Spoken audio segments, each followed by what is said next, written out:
Okay, for our final question, a young woman asks, how do you heal after ending a 14-year relationship that started back in high school? I think she's in her early 20s now, so kind of young couple to date.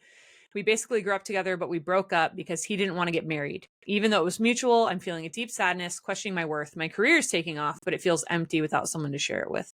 All right. So this is very, very important, young ladies. If you are here, if you are listening to me and you're 18, 22, 25, 27, you cannot allow a guy to chew up your critical marriage and childbearing years by delaying, delaying, delaying. He is stealing from you. And the truth is, he's probably stealing from you because you are giving him sex. So if you want a guy who is decisive, you withhold yourself sexually. Bottom line, you say no when he wants to engage in a sexual relationship, especially if you like him and especially if you want him to like you. I've told my girls from forever and all the girls in youth group, men value what they work for and they work for what they value. Part of the ways that he is going to work for you is by moving towards marriage. But if he does not have any incentive to work towards marriage, and like it or not, sex is part of that incentive. If you have taken that incentive off the table, there's no reason for him to commit.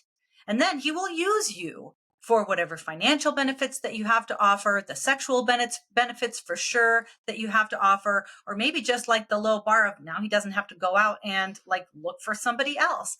So do not be in this woman's situation. I feel for this woman. The reason why you're feeling so sad is because you did emotionally invest. If you had sex with him, which I'm sure 14-year relationships do not happen if you are not having sex. So that's just how it is. Okay.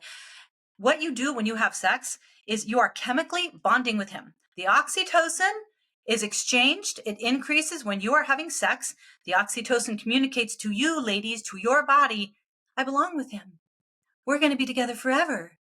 You know, now he has a part of me, and that is true. But when the guy is transient and he is not permanent and then he leaves, he takes you with him and you are in the gutter. You feel like you're in the gutter. So, ladies, do not allow a guy to consume the years when you are primed for marriage and motherhood. He has stolen 14 years from this girl's life, where now she has to start over in a time where she's going to have more obstacles when she does get married and when she does have children in her 30s or early 40s. Do not follow in her footsteps, ladies. Figure it out early. Be very, very judicial. And honestly, get your mother involved. She will help you. Yeah, it's marriage benefits for the man without the marriage benefits for the woman. Because for women, it's security. We're on the same team. You promising to provide for me and our children for the rest of our lives. For men, it's sexual intimacy. It's you're doing my laundry and you're cooking and cleaning. And if you're engaged in that level of relationship for 14 years, all those things are probably occurring, and if you're living together. So I agree with everything you're saying. Well, I'll tell you, it is a vicious dating world out there. I have recently started a little matchmaking service just in my free time with people that I know, and it's hard. Girls are having a hard time finding great guys. Guys are having a hard time finding great girls. So I'm not saying that it's easy, but dating done well is really important. And I'll tell you one thing.